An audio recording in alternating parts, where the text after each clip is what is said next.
किसान साथियों नमस्कार। साथियों आज हम बात करने वाले हैं तिल की खेती के बारे में। पहले भी इस चैनल पर 3 वीडियो ऑलरेडी तिल की खेती के बारे में अपलोडेड है और ये पार्ट 4 है साथियों।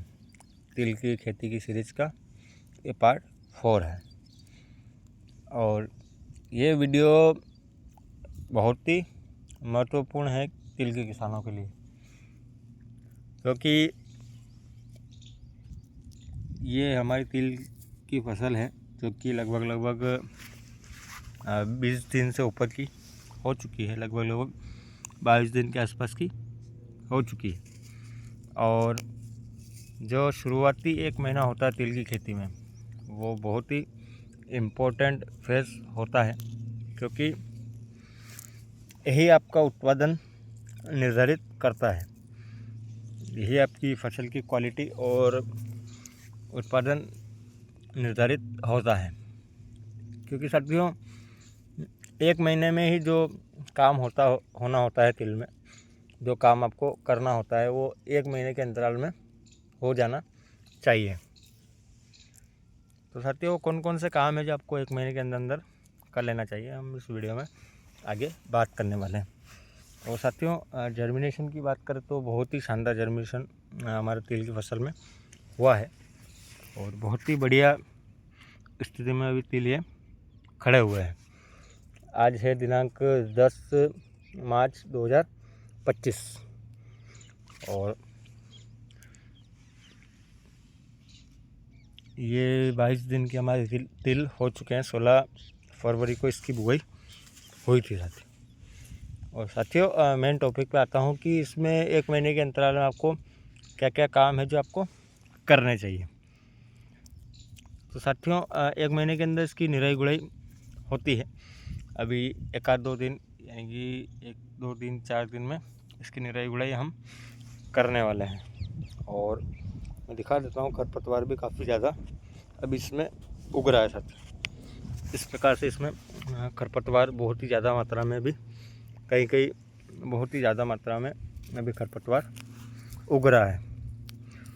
तो इसको 1 महीने के अंदर इस खरपतवार को आप हटा लीजिए, यानी कि इसकी निराई गुड़ाई अवश्य कर लें। और दूसरा जो इम्पोर्टेंट काम है वो है कि आप इसकी छनाई कर लीजिए। यानी कि छनाई का मतलब ये होता है कि अगर आपकी फसल सघन है, जैसे कि 1, 2 और 3 पौधे और एक छोटा पौधा है, तो इतनी सघन आपको उत्पादन नहीं देगी, इतनी सघन फसल आपको उत्पादन नहीं देगी। तो आप इसकी छनाई अवश्य कीजिए। अनावश्यक पौधे जो रहते हैं वो आप हटा दीजिए। लगभग पौधे से पौधे का डिस्टेंस 8 से 10 सेंटीमीटर के आसपास होना चाहिए, जिससे क्या होगा कि पौधा आपका फैलाव बहुत अच्छा करेगा और इसमें कल्ले भी काफ़ी बढ़िया देखने को मिलेंगे। ये सबसे इम्पोर्टेंट फेज होता है तिल की फसल में 1 महीने के अंदर। और उसके बाद वो इसलिए कि उसके बाद आप इसमें कुछ भी नहीं कर सकते। आप इसमें एक तो खरपतवार की निराई गुड़ाई नहीं कर पाएंगे और दूसरी बात ये है कि आप इसकी छनाई नहीं कर पाएंगे, क्योंकि तिल की फसल बड़ी हो जाएगी और फिर बड़ा पौधा आपको उखाड़ने में आपका मन नहीं करेगा उखाड़ने को।